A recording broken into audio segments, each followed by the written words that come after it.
What is up, generals? We are back with Ultimate General Civil War, and today we are playing the Major General Confederate Campaign. Haha, I remembered.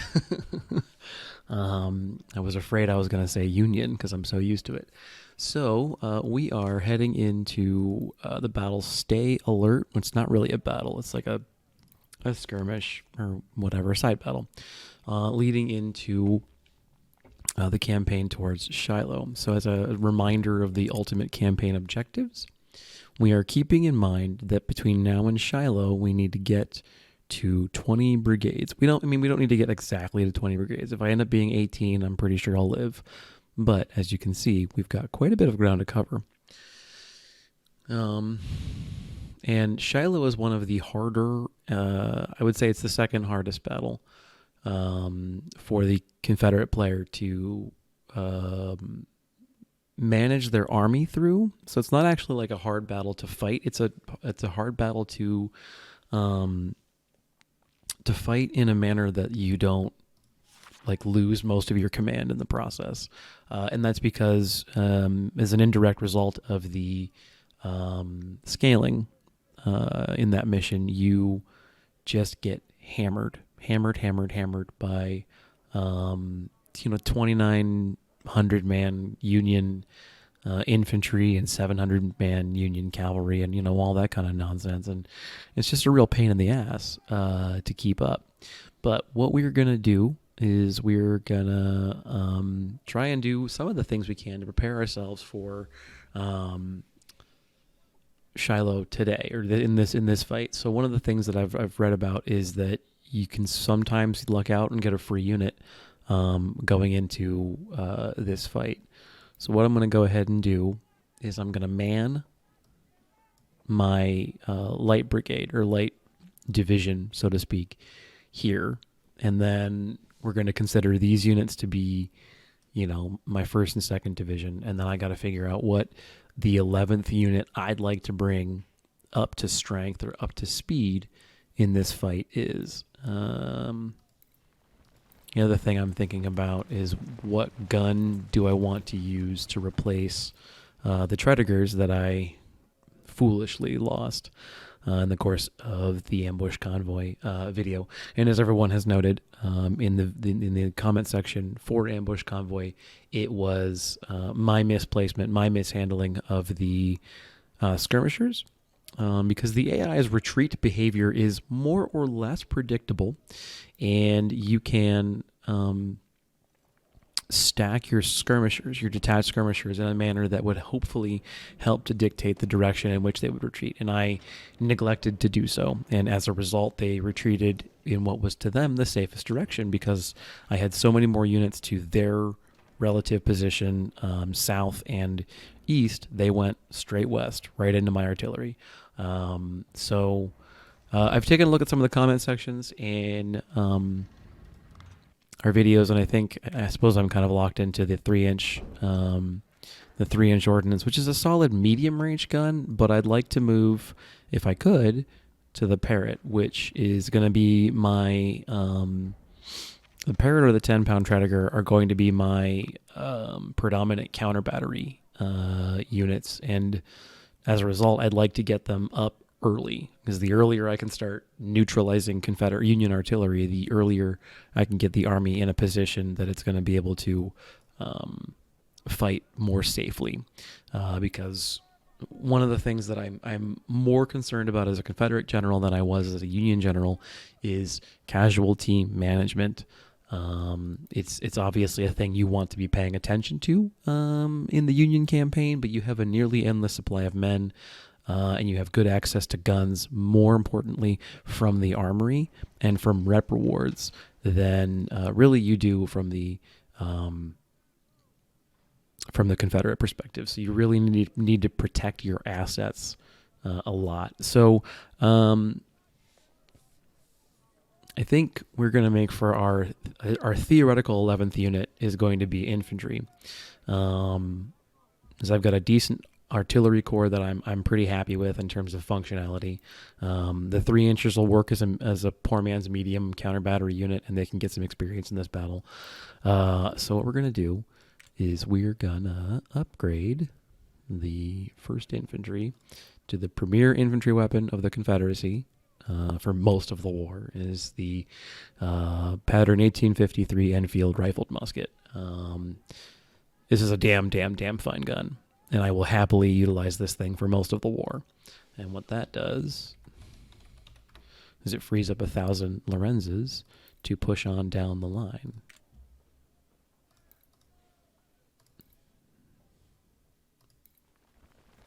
And then that frees up 1,000 MJs to push on down the line even further. And we put the Springfield 41s in the hands of a new unit, which will be titling... Oh, that's the old naming convention.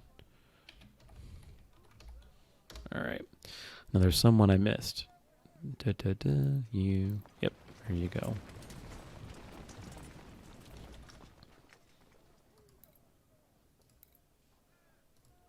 You got Mary Jane. Okay.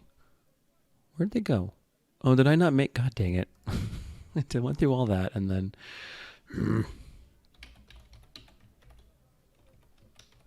Okay, let's create the unit this time, shall we? Okay. Boop. And then I'm going to do something a little annoying for this particular fight, because I think we have the officers to do it and we're going to need them anyway. I don't. Okay, well, I have the money. So we know we need what? What I'm going to do is create, I think, do I need ballast units for this battle? Let's take a look. What does the numbers look like? So the concept of ballast units, I explain for the purposes of someone who's maybe not watched my previous series or watched some of the other streamers. What this value here is determined of is a combination of factors. One, this number here, what percentage of that number they can play with. And two, what is the average size of a unit in the player's army. So the average size of a battery here is 5.5 guns. I believe they round up. And then because I'm Major General, they apply a positive multiplier to it, I would imagine, because the numbers are frequently larger than mine. The average here is exactly 1,000, and the average is 450, and the average is 200. Obviously, as I get more of a certain kind of unit, that can... play with it. So how you use ballast units is how do averages work, right? Extreme numbers yank the average in one direction or the other. So if I was to create one, 2,000 man infantry unit, suddenly the average would get pulled up.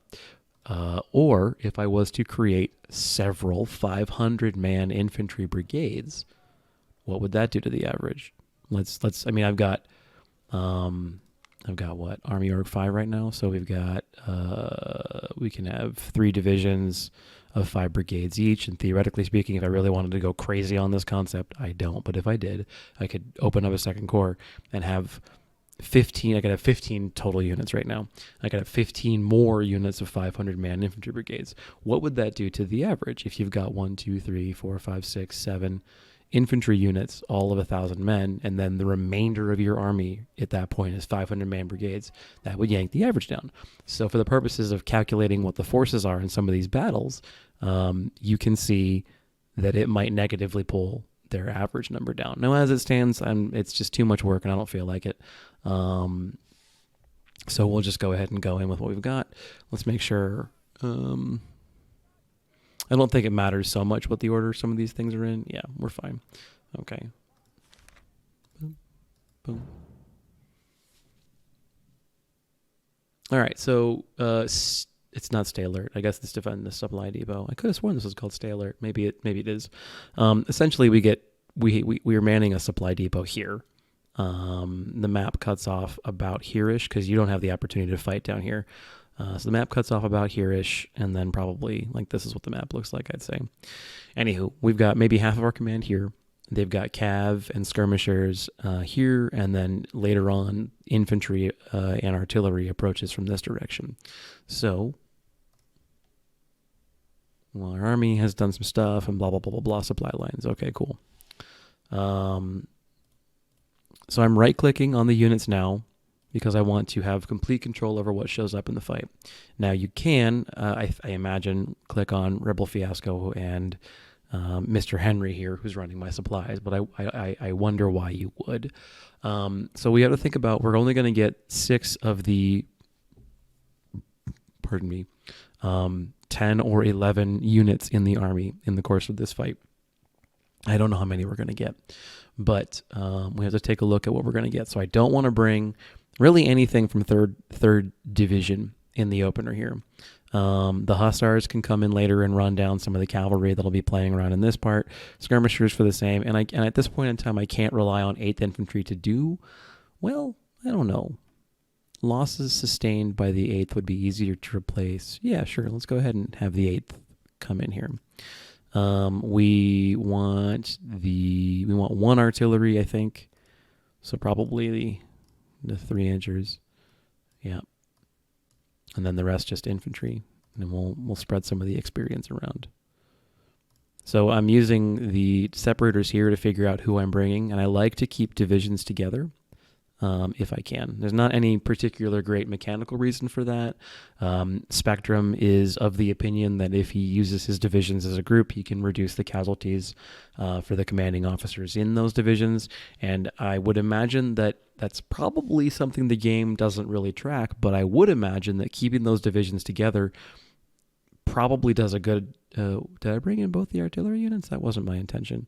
I don't want the howitzers right now.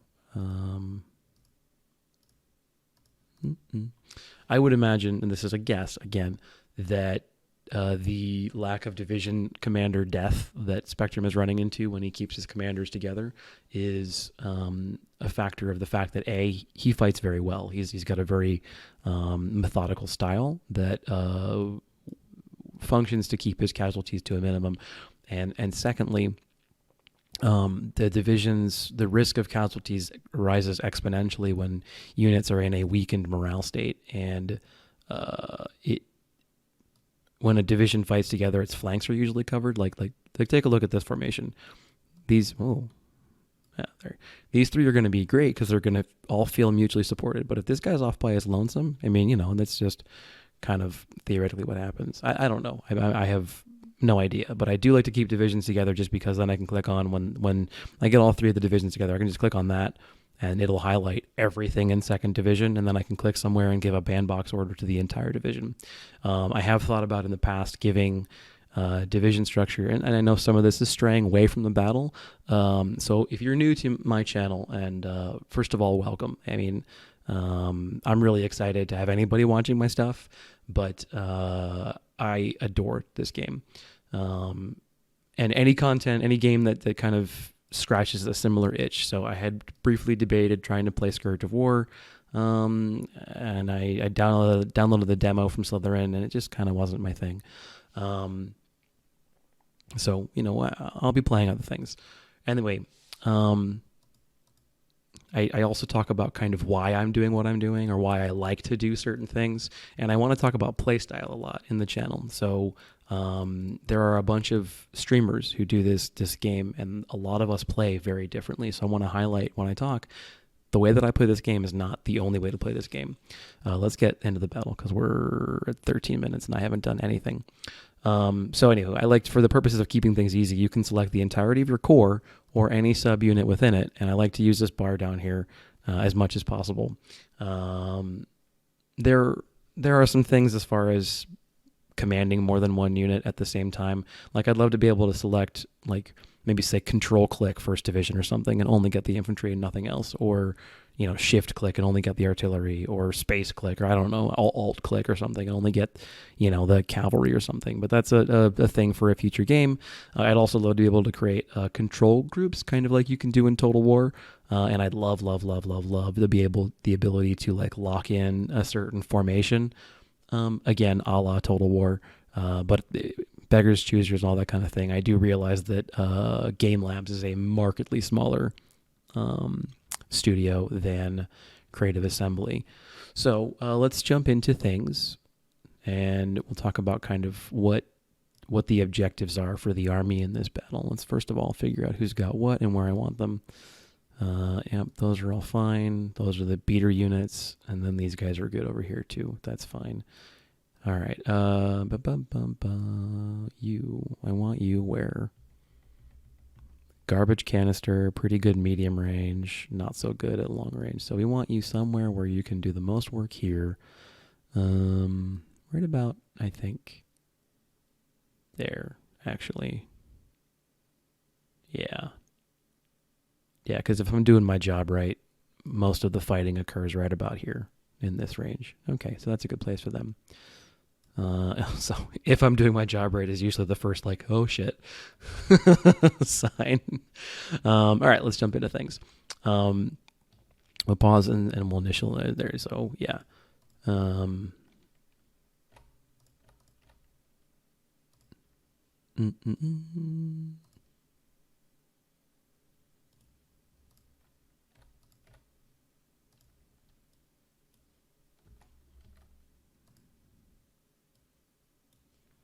So your position is really good. Like, this is a great defensive position for the regular attack.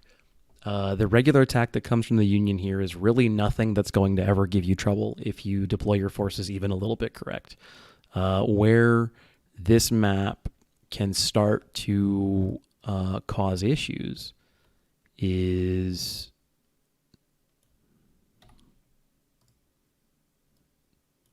all the flankers. All the flankers can give you a lot of problems. Have I given you guys orders? Yeah. You don't have orders yet. And you also don't have orders. Do you have orders? Yes. Okay. So I want everyone to have orders. I want you to not shoot just yet. I don't want them to know where you are. And you want to hide. So there's a couple of different schools of thought about how you approach the opening of this battle, because it is a bitch. And amusingly, again, not because of what's happening in this direction. But there's a swarm of cavalry. I want to say 3 units, maybe 4. And the frontal attack from the Union will probably never give you any serious problem.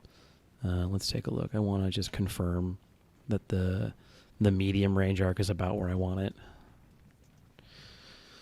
So there's 4, I want to say 4 or 5 infantry brigades that attack from this direction and this direction. So you want to be posted here, and then if you can, like, depending on timing and all that kind of shit, an L shape in this direction or even a diagonal, so that your guys are shooting, like, standing like in this heavy cover. And then like, this whole thing's pretty much really solid heavy cover. What's the percent? 100. So it's not amazing. This is not like incredible cover. The house is good. 100. It's okay cover. But the important thing is they're out in the open. You deny them this piece of terrain, and they don't have an angle to attack you from, basically, because you can fire from covered defensive, and it even looks like elevated, maybe. Not really. Positions. And they're just kind of SOL to how they respond. But where this particular map can cause you can cause you grief is, like I said, the aforementioned swarm o skirms, or not skirms, but cav. And so we cast a wide net with the intention of closing off the back of our map. And I've got these 2 dudes kind of just holding my back door open, essentially. All right, yep. Oh, can you get a volley? Please get a real volley on that cav. Just shut it down now. Do it? Yes. Get wrecked, son. Is that cover? No, it's not. Yeah, so here's the cow storm I was talking about. Basically, the opening of the battle is essentially managing this shit. Who the fuck are you? I don't see you yet, do I? Probably skirmishers, if I had to guess.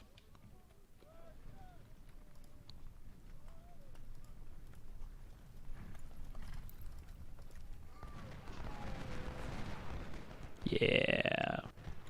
Be gone, Cav. Tired of your shit. Or where's the good cover? All right, so 3rd Infantry has to go do, things. I'll get 8th to support.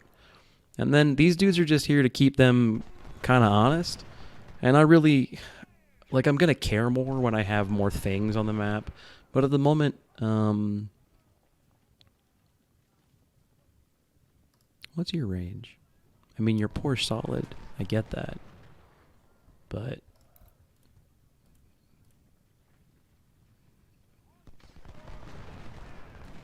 cavalry takes a lot of range damage regardless of what you shoot at it. Like, if they're in the open and you throw, if they're in the open and you use strong language in the direction of cavalry, like they die. All right, 8th Infantry. Good job, dudes. First time out the gate.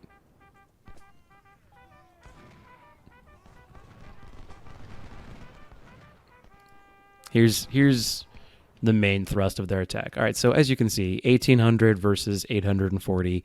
Obviously, not ideal. All right, you're free to shoot when you get where you're going. I like them there, actually. That's fine. As long as I can keep the screen from getting in here, this is actually okay. And I care more about trying to wipe these guys out once I have units in position to do that with. Yeah, so here's there's going to be, from past experience, it's 2 units. They've got 33 mother effing guns. Holy shit. So from past experience, it's 2 units. It might be 3. Union artillery, and at this early in the campaign, it's probably 12-pound howitzers, Napoleons, something like that. I know, I get it. But 3rd is thoroughly pounding these poor skirmishers, which is great. Ingersoll has had better days, it would appear. Perfect. Okay, a word about artillery. If you've watched my Union series, none of this is going to be a surprise. If you've played the game, very little of this is going to be a surprise. But inside this cone here, and I should note that, again, I'm using the Panda Kraut UI mod. So in the base game, this is a very hard to see muted black line that has none of these interior indentations. Dear Game Labs, please hire Panda Kraut or or whatever, and license his code. This is phenomenal. Do this in every game you make from now on that involves artillery.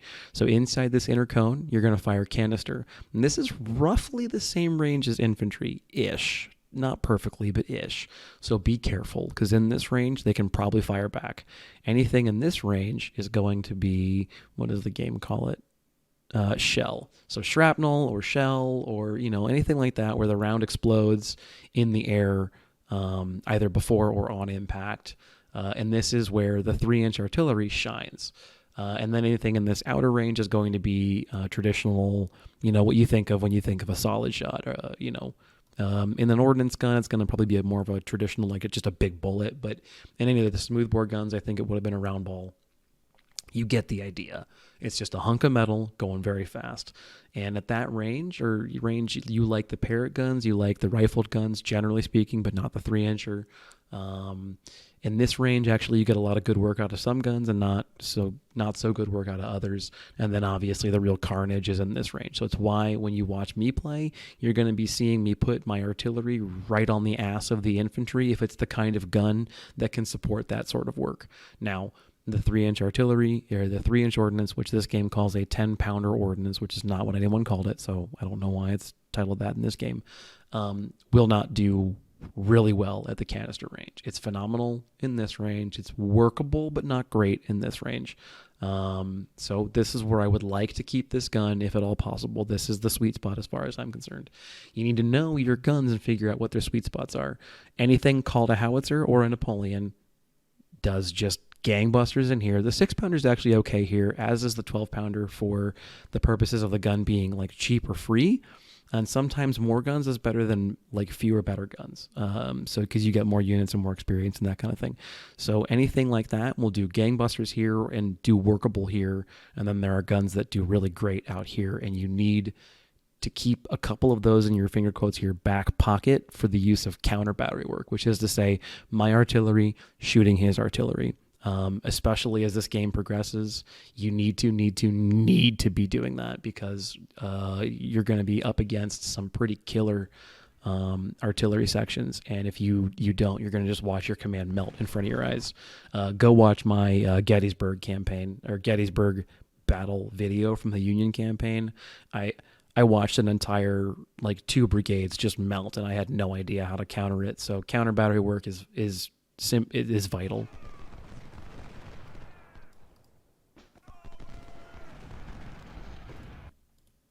Oh, shit. Okay, that's fine. So this is why I'm not worried about the frontal attack. But we need to make sure that the 3-inchers have a chance to shoot Marsh. So why do I do this? This is a trick I picked up from watching Something Compass. He's always moving his artillery and bouncing it around. I didn't know this.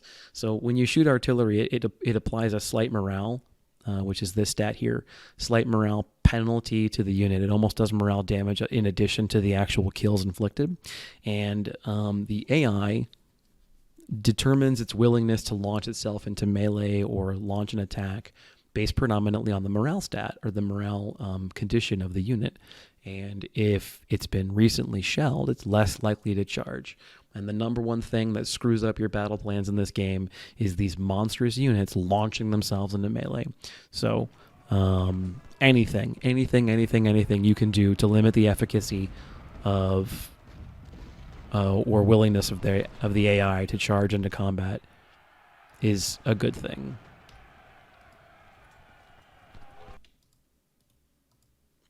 So I fell back with 4th with the intention of giving, Marsh some breathing room. And then I put both of these units on run. And the reason I did that is because they're not going to burn a lot of condition simply rotating. And I also gave them rotational orders as well to ensure that they don't do this thing. I talked about it a bit in the ambush convoy mission, but where like the units in this space, they'll just keep on rotating a little bit as they edge or nudge or whatever into that sweet spot. So the intention with that is to make sure that these guys pivot at the best possible angle. Now, since they seem to have given up the ghost on their charge, I've got 4th back into the mix.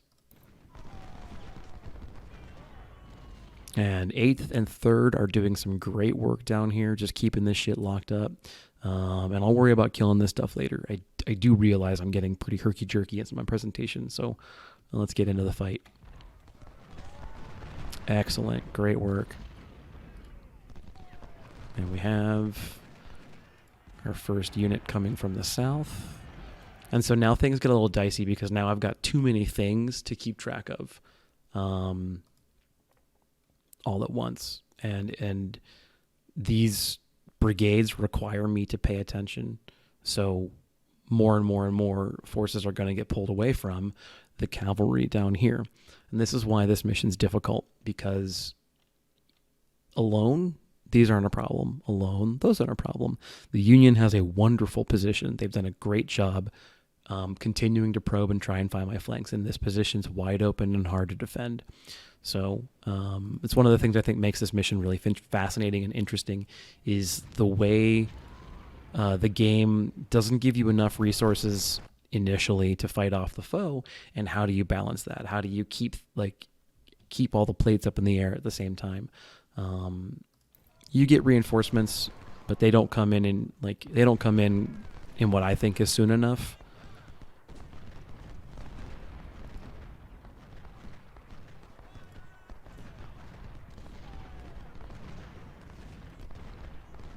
And it can be challenging to keep things moving. All right, here we go. They're doing fancy pants stuff.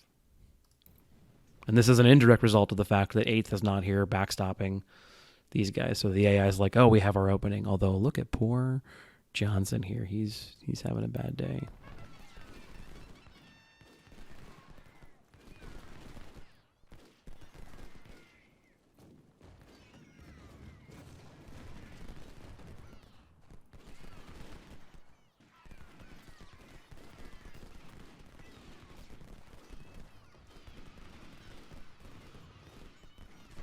Oh, wow. They've got 4 units of cavalry. That's not good at all.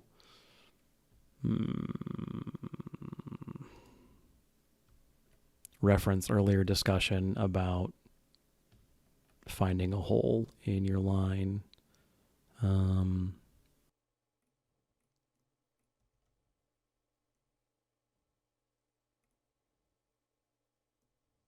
No, you're fine.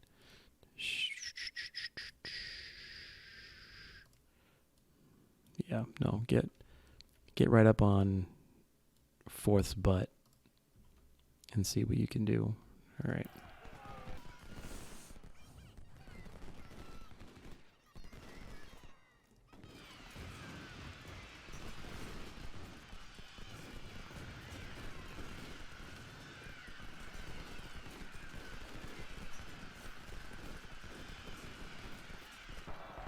Oh, when did they rout? That sucks. Okay, that's interesting.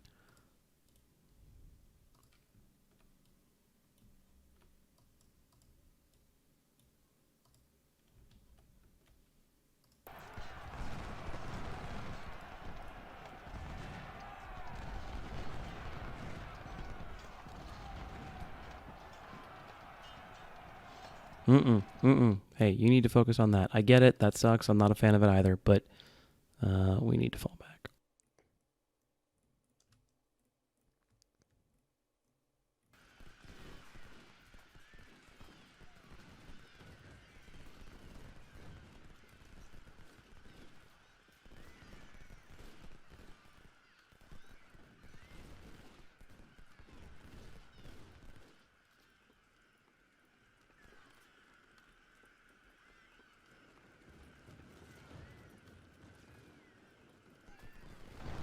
Maybe this is the more important target. I don't know.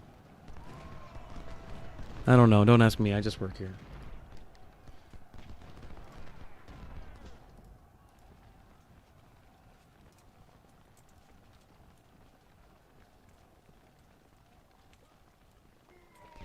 This is at least good cover. Better cover than theirs, actually. Oh, no, it's the same. Okay.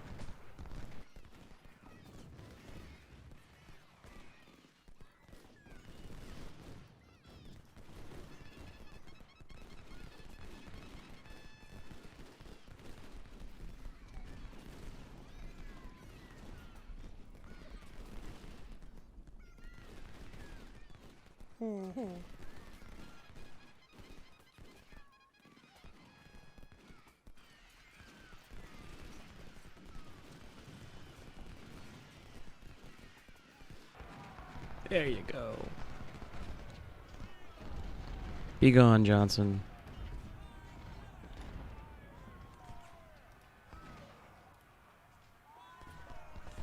Enemy artillery spotted. Yeah, they've been here the entire time, man. I know about it.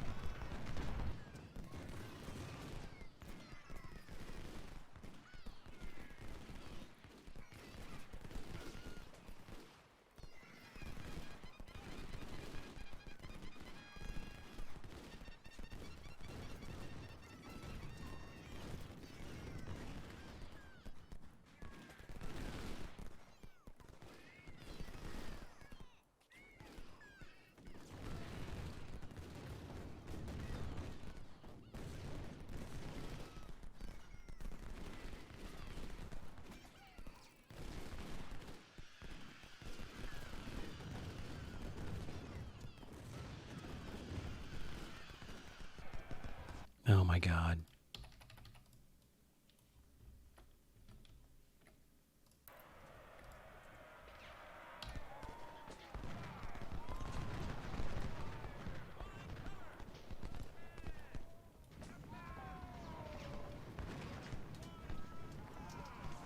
Oh, well, they're also equally shitty. That's good. Get in cover, for fuck's sake.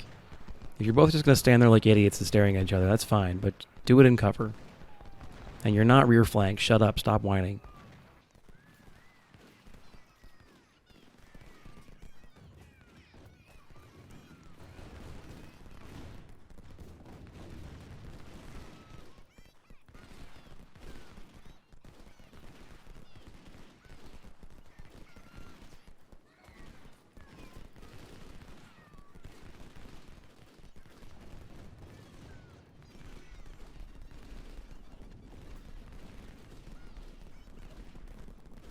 Dear game, reinforcements now, please.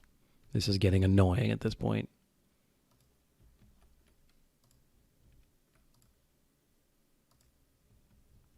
I get it, dude. I get it. Yeah. I don't care. I can't relieve you at the moment, so just suck it up and pull your trigger.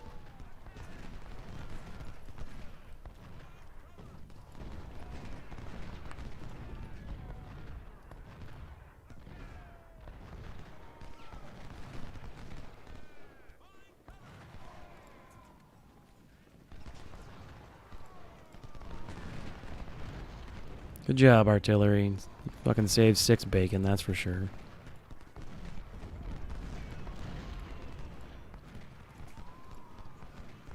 Hey, man, I know. I'm giving you a hard time, but good job standing your ground.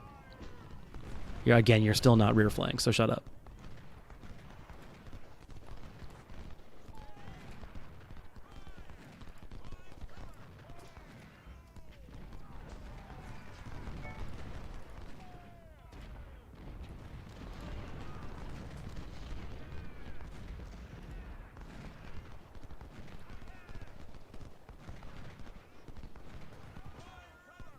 Come on, come on, come on, come on. No, no, no, no, no, no. What are you doing, dude?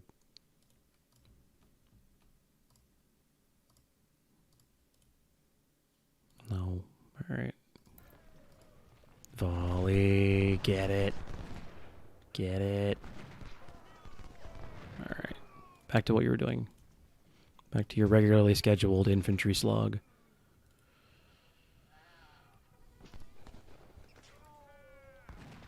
Carmichael. Quit it with that shit, dude.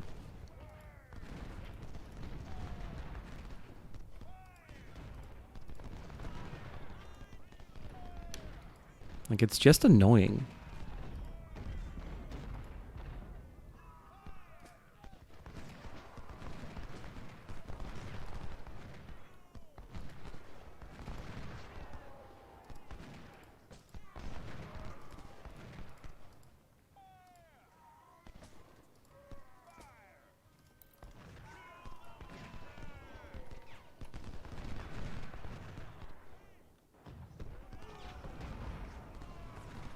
There. Get out of my damn woods. Something, something, get off my lawn.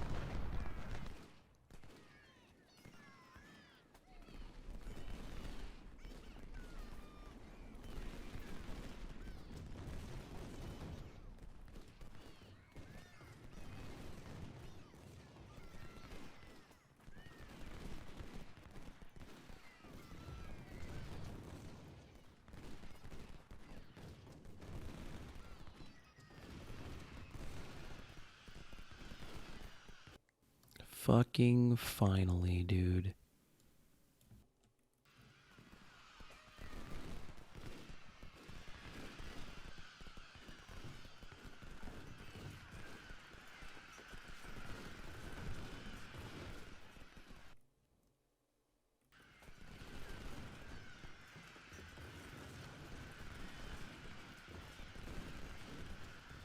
No.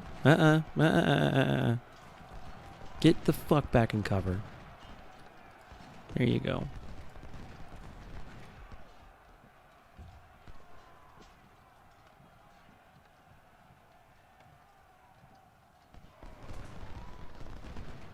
Waste.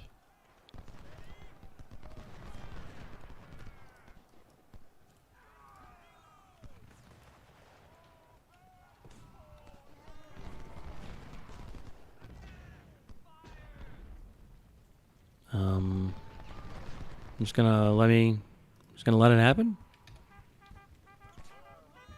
Are you... Huh. Oh, that's interesting.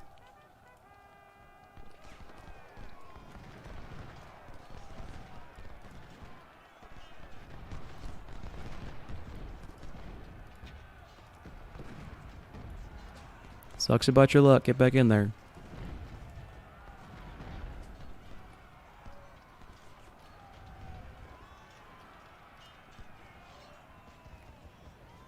Okay. Man.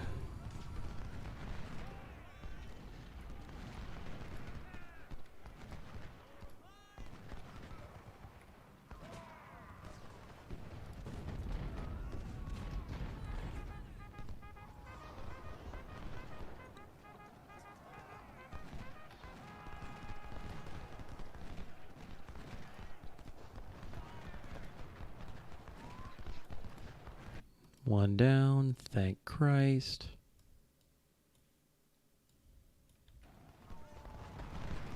Yep. I'm not entirely sure what you're thinking, but that's not going to go well for you.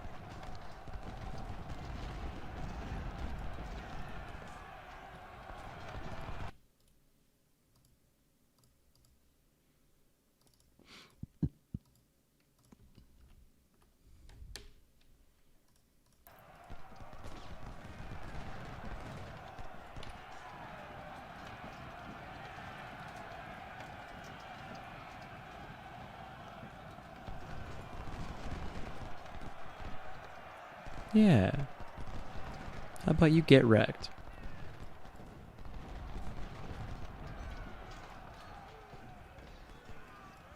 Alright, one more down. Oh my, how the tides have quickly turned. And once the howitzer unit gets in here, we'll also pretty quickly end the threat of a lot of this melee stuff going on. Yeah, sure. Yeah, let's do this.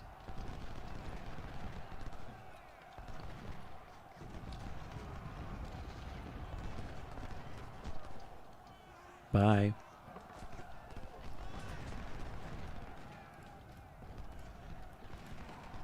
Well, don't run. You're good.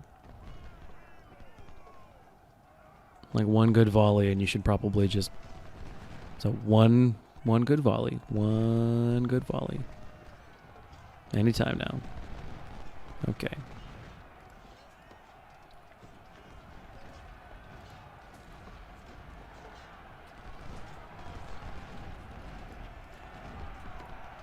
Oh, jeez. I wasn't paying attention. Okay. Great. You're fine there. Shoot them.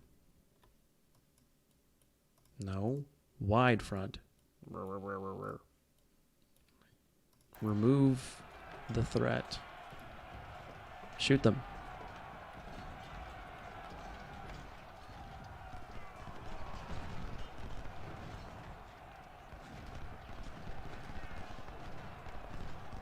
Wow. Still going, huh?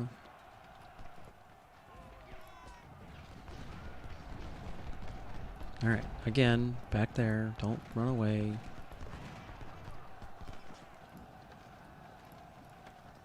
Alright, go find your parents. I have a feeling you're needed in that regard.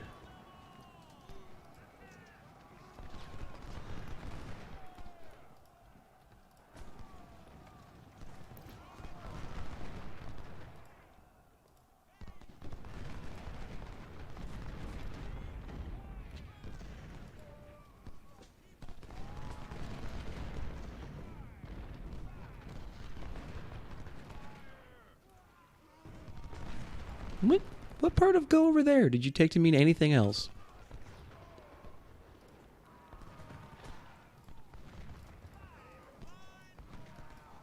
Let's remove you as well from the equation.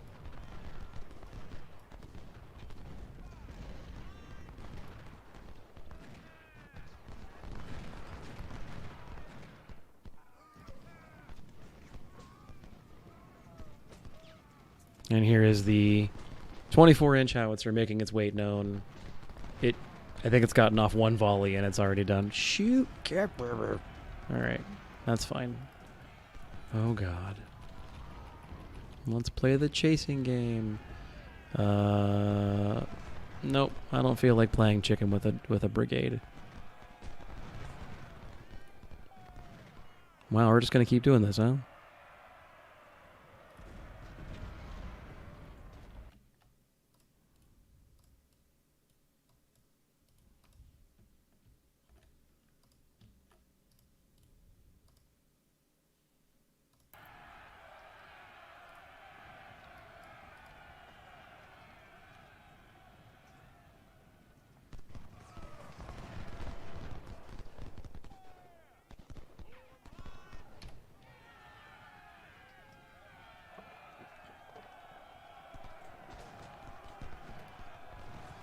So this might be disastrous, but hopefully what will have happened there is the chain from the volley and the rear charge will have prevented them from getting off a volley into my guys.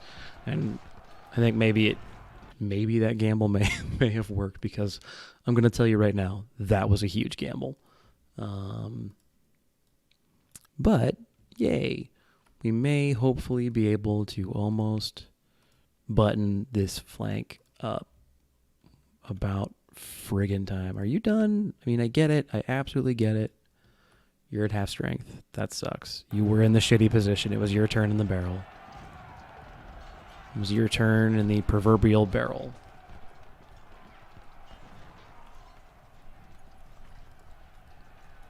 Yeah, okay, so I think that gamble may have paid off better than I was expecting.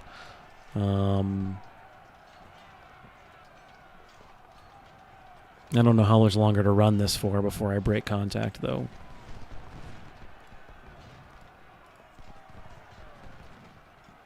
Not a whole lot longer, I don't think.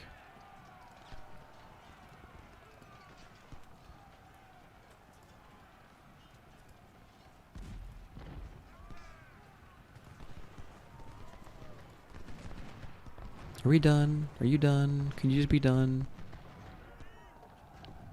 All right, when they hit 1200, I'll break contact, because they're both tired, I'm sure. Let's just be done. Okay, thank God.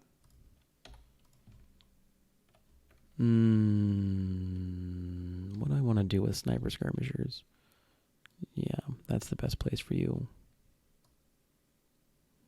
Walk on the road. I mean, you're... oh, yeah. Walk on the road and just chill out there for a while. Go to your parent. We'll keep murdering you until you're down to 1200, and then I'll break contact. You know what? Get a volley in and... yeah.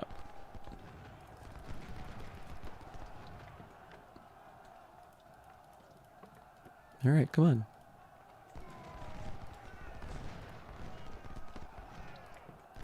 We'll have to deal with him later, that's fine, but...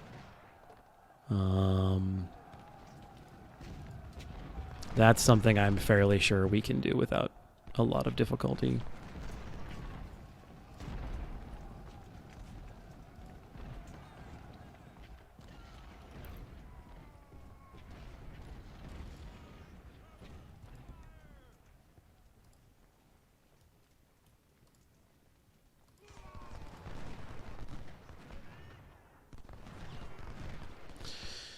Man, oh man.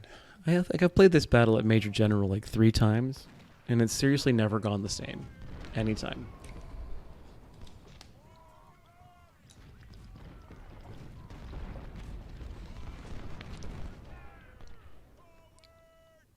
How are they?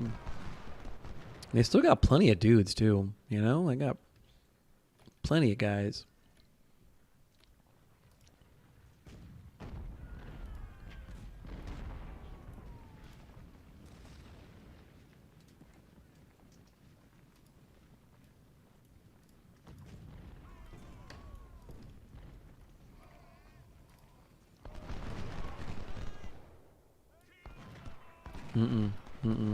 Don't come out.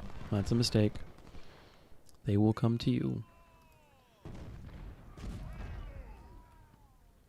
We're actually not getting the best work possible out of the 24 pounders at this point. They've lost the gusto for their attack, and I feel like probably I should have put the 24 pounders as the first wave, and then the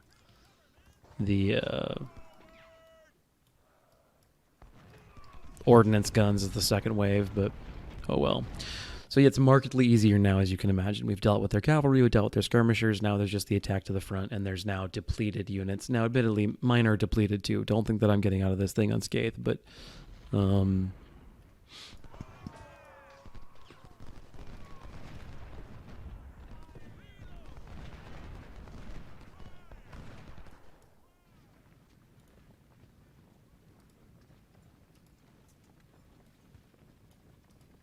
we're in a position now to begin caving in their flank, which is also pretty nice.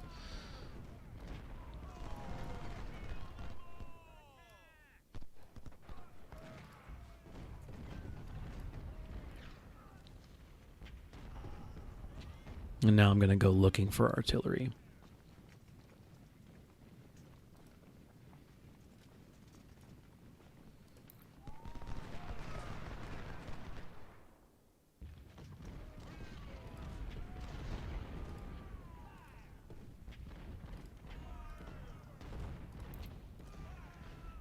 They're relatively small. Well, no, they're still pretty big, I guess. They're double the size of mine. So there's probably 3 then, if they've got 33 guns. There's probably 3 batteries. Ooh, fall back, fall back, fall back. There's still this guy.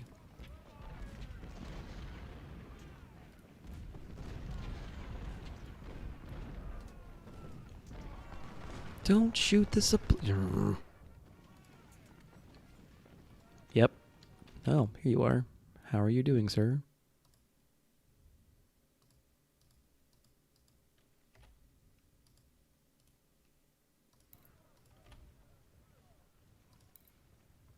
Get in the house first.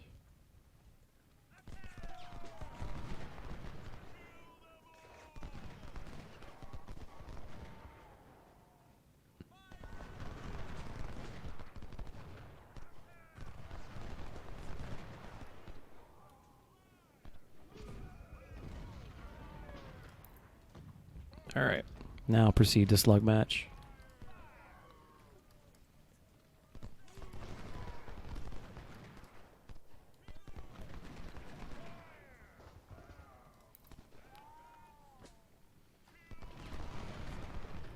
I don't like fighting with exhausted troops. I suppose I should have known that MacArthur would have, come around for round 2. Yeah, there are 3 batteries. Okay.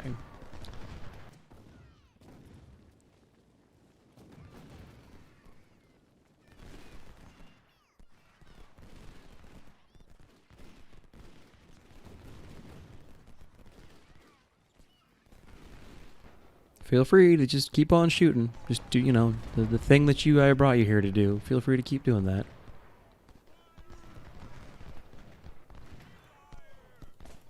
All right.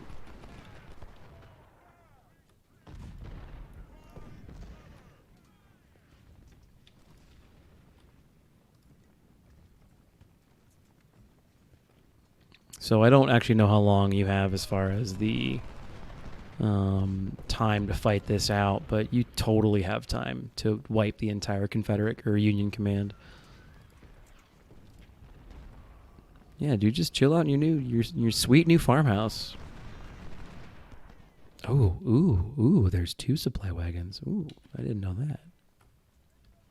MTV Crib Civil War Edition. Check out my farmhouse. No. Bait them into the much better volley.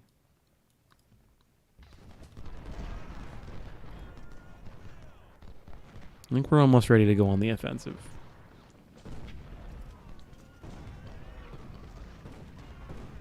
Yeah. Good job. Artillery is really doing great work here.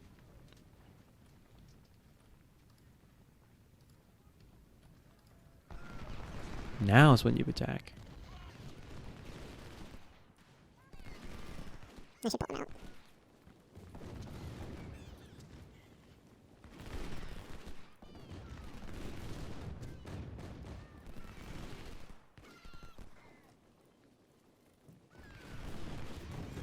Yep. Yeah, it's not surprising. I let you get down to half strength. Oh, and he was a full colonel too. Shit, that sucks.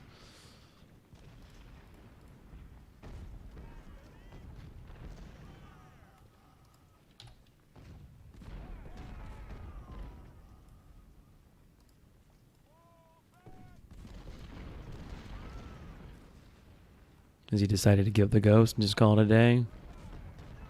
Can't say I blame him.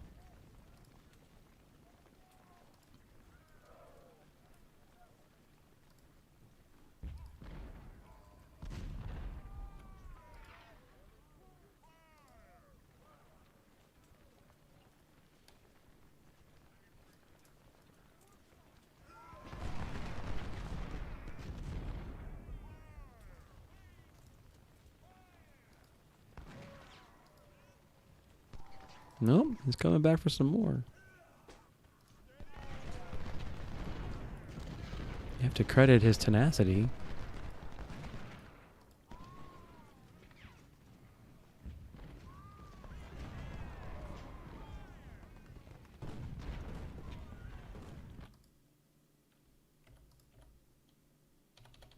Oh, I've already pulled your skirmishers. Okay.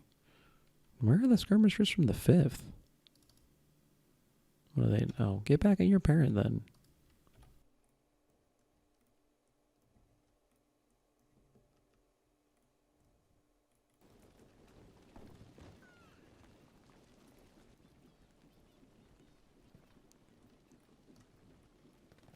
All right, so artillery's weird in terms of like how you counter it. The best that I've come up with is a swarm of skirmishers, because they can kind of hit it from enough different sides that they white shield it, or possibly even rout the battery, and that prevents it from shooting, which is the best outcome. I mean, obviously, wiping the battery is the best outcome, but you can't be sure that'll happen every time. Oh, wait, no. You're the... No, you're coming. I want you to chill out with your parent.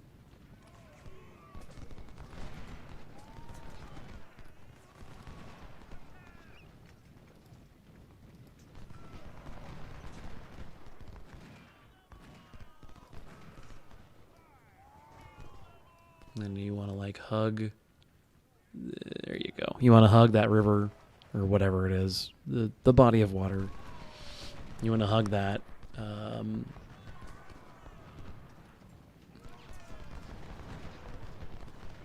Although you get to the point where you're starting to wipe some of these infantry units and it's not as big of a concern.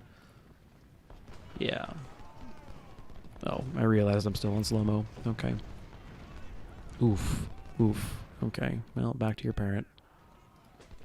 I think the infantry swarm doesn't work unless there's a swarm, not just a couple.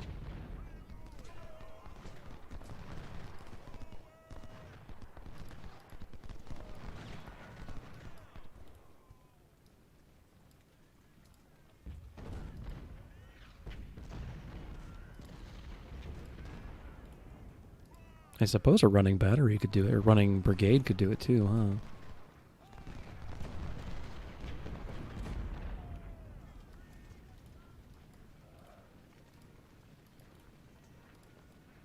Yeah, what do you say? Get it that way. I mean, I guess that works too. They'll still blithely march into my center, which is great. This should hopefully be quick. Let's pray.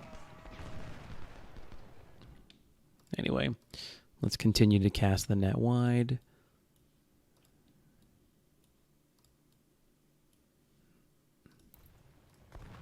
And essentially now I'm doing the same thing they were doing to me, to them. I'm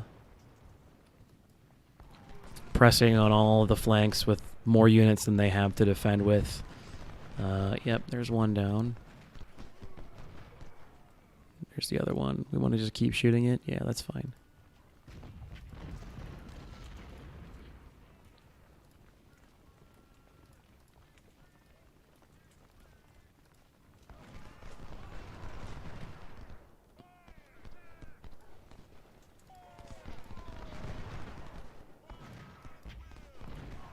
And then I'd like to capture both of these supply wagons for money purposes heading into Shiloh. Also, I'm not going to complain in the least about capturing some of these guns. That's definitely a nice to have as well, even if it does cost me some infantry.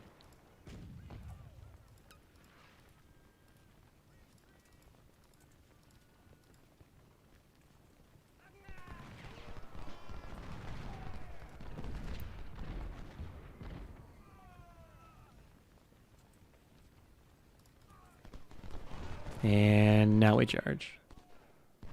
Wait for them to rout, and hopefully this is quick. I'd love if these things could surrender, you know, and get the guns that way. I don't think it's possible in the base game. Come on. Come on. Do it.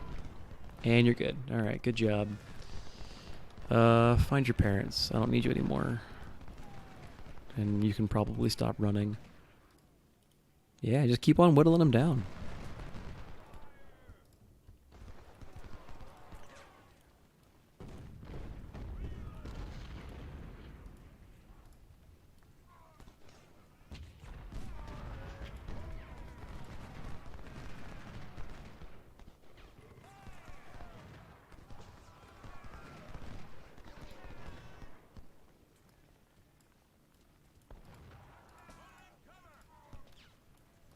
Ta-da! The Union Army, or the Confederate Army, comes out of the field. We finally leave our defensive emplacements. Woo! How's this going? This is going great. You guys just keep it up. You're fine. You'll shatter on your own soon enough.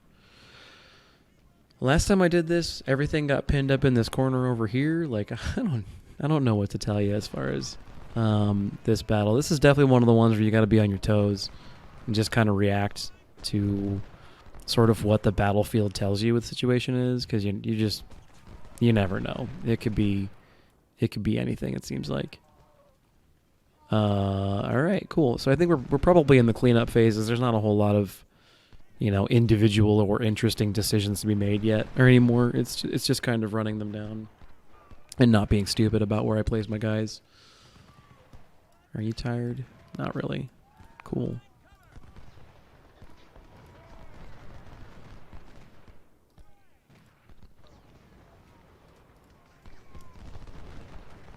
Yeah, get it.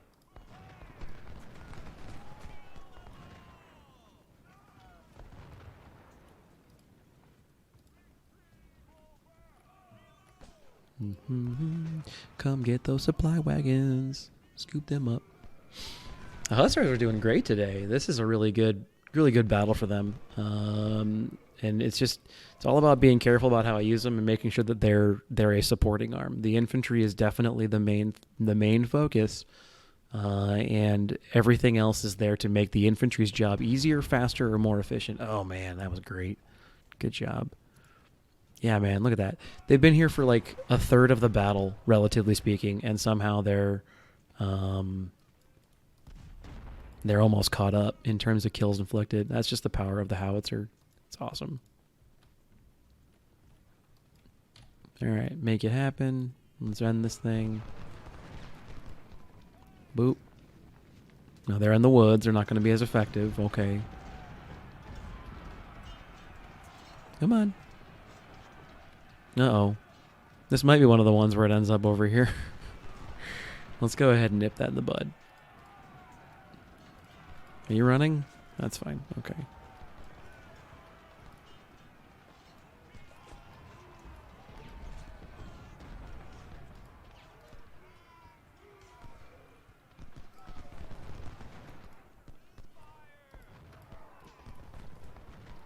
You guys doing fine? You're fine.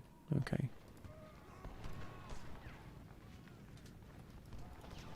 You're fine.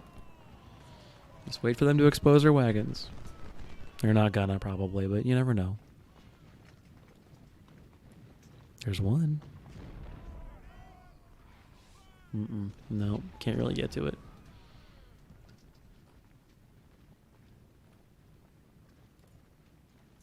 Don't be stupid. You're gonna lose 100 cavalry that way if you're dumb. All right. Reload. You've definitely earned it.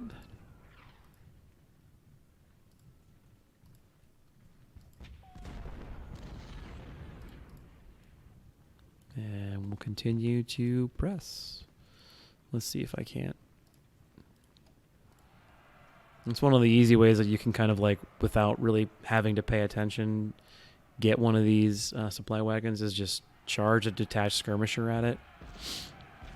They don't tend to shoot at it on the way in, although that wouldn't hurt. Although now I need to manually track them as they head in. So, oh man, you're gonna retreat with it, aren't you, son of a bitch?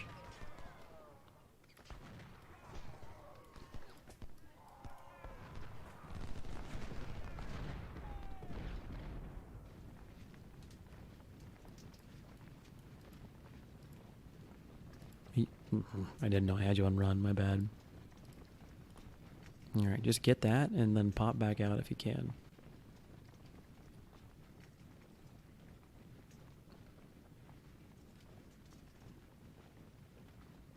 Oh god, oh god, oh god. Don't rally. Fuck, fuck, fuck, get out of there. Of course.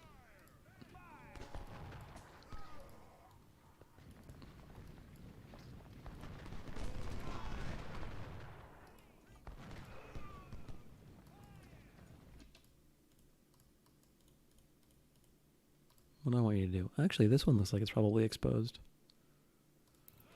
Clean up, clean up, clean up.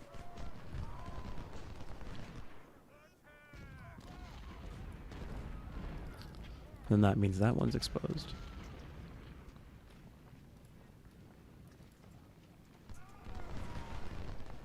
Now they're both exposed.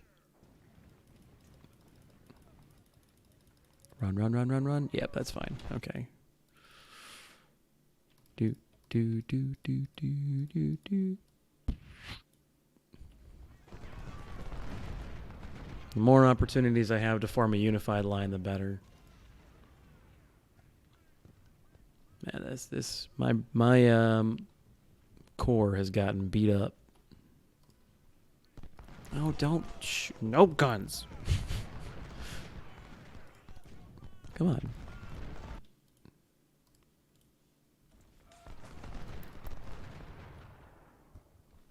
All of this for probably like $100 or something.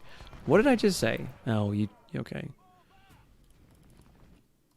Well, that one's mostly full, which is great. All right, get the can. You guys are well, maybe. I don't know. We'll keep you in play, but I don't want. I guess getting some dudes to surrender wouldn't hurt. I don't know.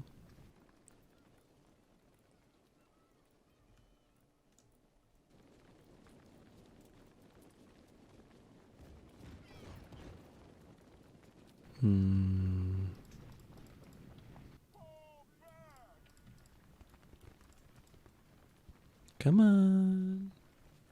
Let's see if we can't maybe make this a little more bearable to watch.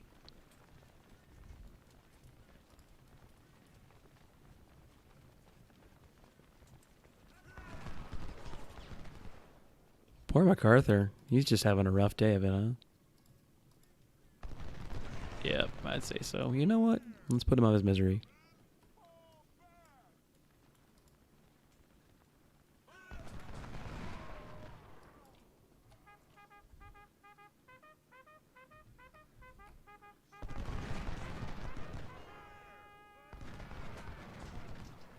Goodbye, sweet prince.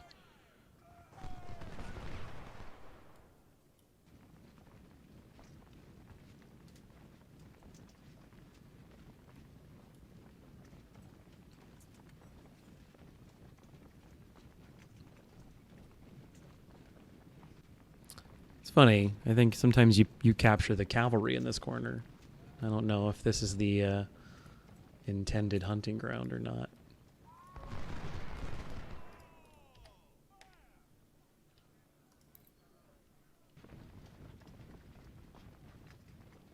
Yeah, the Hussars are doing great. Look at those dudes go. Woo! There's experience. All right. Sort of an anticlimactic end, I admit. So pretty limited casualties in artillery, and the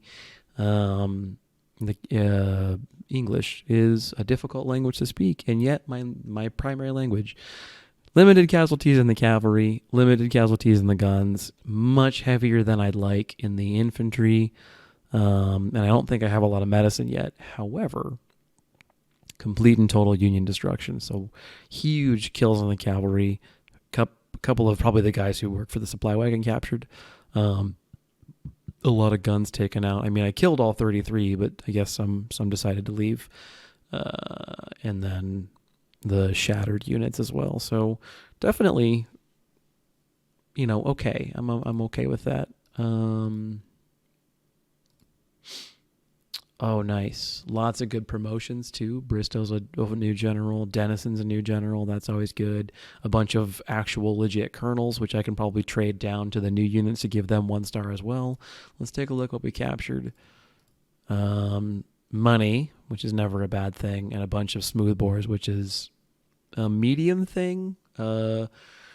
The Sharps 55 is a pretty uninspiring carbine for cavalry, so also kind of a medium thing. The Remington 1861 melee saber is interesting. What's weird to me is that this is one of the better like revolvers and then a standard saber, and yet look at the melee stat 91. Now let's go find one of the older ones.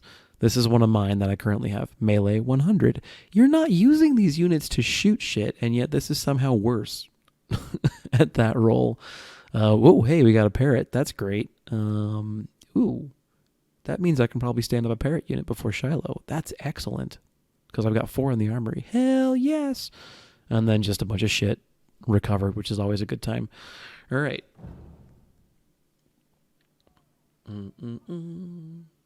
So yeah, we got the 11th unit because I'm pretty sure everybody showed up. Yeah, no one didn't take casualties, so everybody showed up. All right, career point has to go into Army Org, unfortunately. And that gives me my full 20 unit brigade, which is great. We also have nothing that I want to buy at the moment. You get a ammo perk and upgraded to 10-pound parrot unit. There you go. Counter battery, off to the races. 10 pair. Sure, whatever. That's my code for parrots, I guess. Let's also replace your manpower and you as well. Cool. I'll probably spin up a 3rd unit because having more artillery is never a problem, but I've got a whole bunch of a brigade to fill here, so we'll figure it out. Excellent that the 1st Infantry didn't really take all that many losses. Let's go ahead and top you off, and then see if we can't get away with giving you a Lieutenant Colonel, and you'll keep your star. Yep, that's good, which means that one of our new units we can give a Colonel, and they'll get their star. We need to give you... You've got some degree of experience, which means, yes, we can give you... damn. Nope. We got to give you like a better major. I mean, I'm buying all these anyway. It doesn't make much of a difference. Let's just buy them all. Not the generals. I don't think I need the generals, although we should definitely pull you out. What about, can I get away with a high captain? Barely. Hell yes. All right, good. Let's just fill you back up. I have got the money, and let's actually prepare ourselves for the future, because I mean that's nothing. Any artillery worth buying? No. Welcome to the Confederacy. Cav shit. Oh, Jesus, I don't have economics yet. Okay. When I have economics, it's going to be like the best. It's going to be Christmas. Okay. You picked up your star, obviously.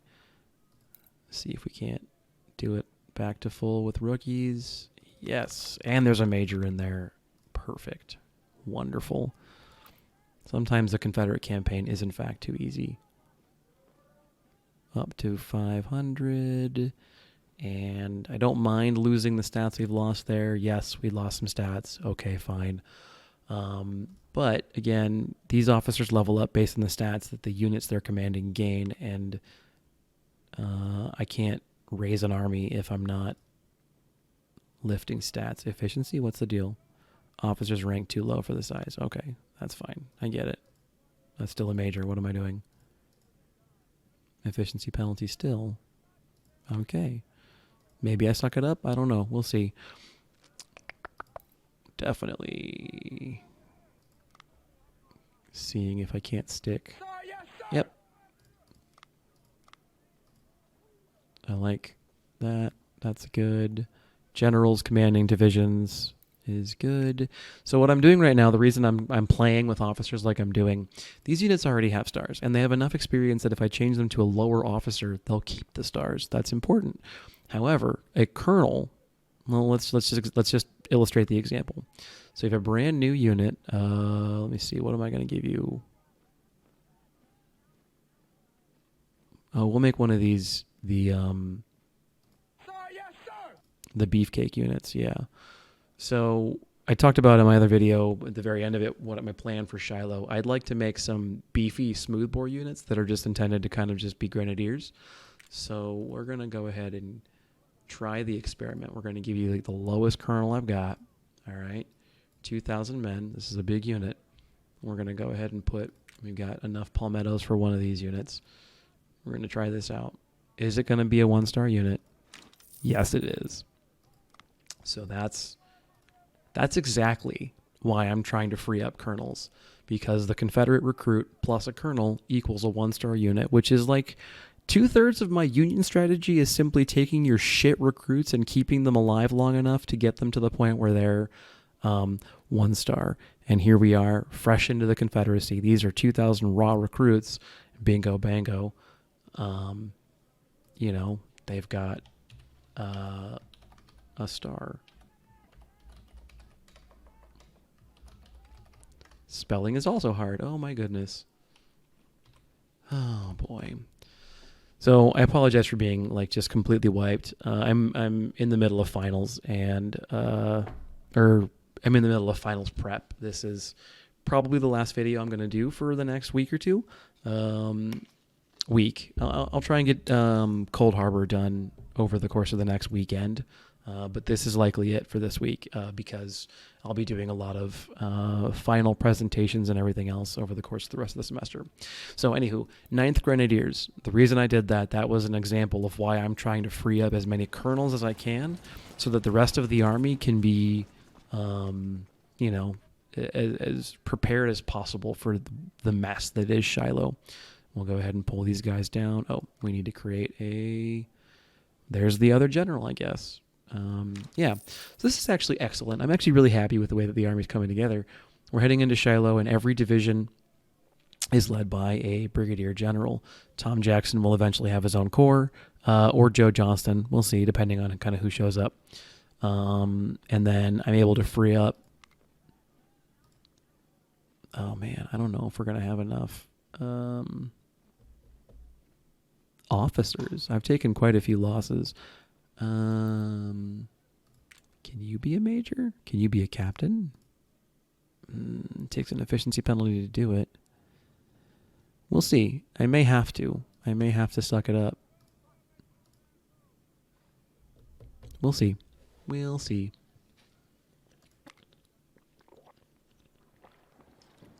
Because I've got 1, 2, 3, 4, 5, 6, 7, 8. I've got 12 units.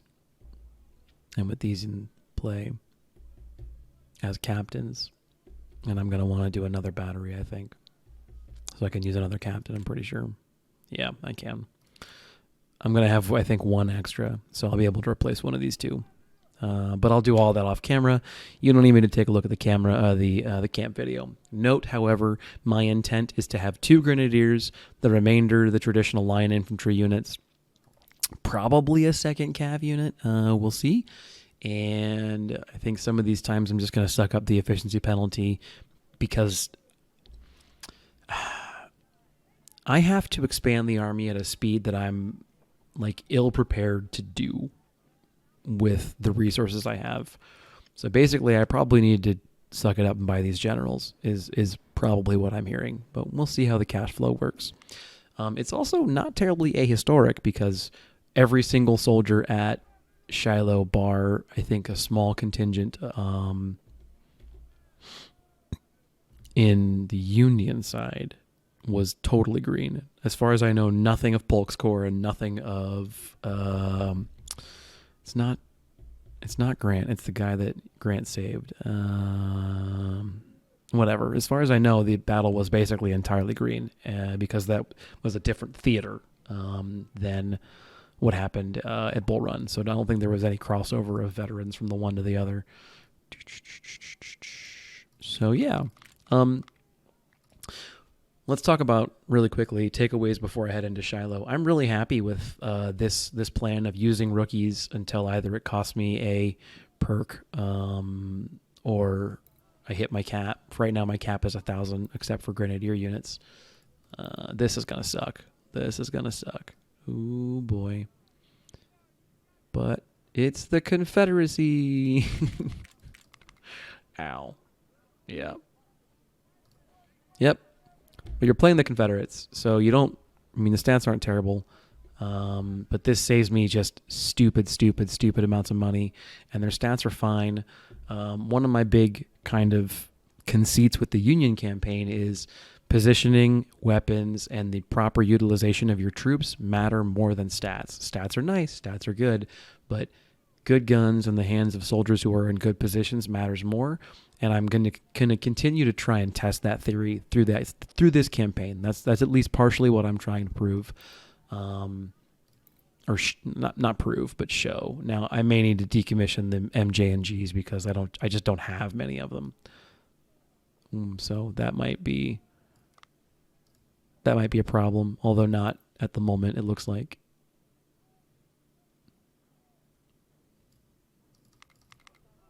Yeah, so far it looks like it's fine. I also have an intention of trying to limit the utilization of smoothbore weapons in line units. So here I think I'm going to have to break that because I've only got access to so many rifles.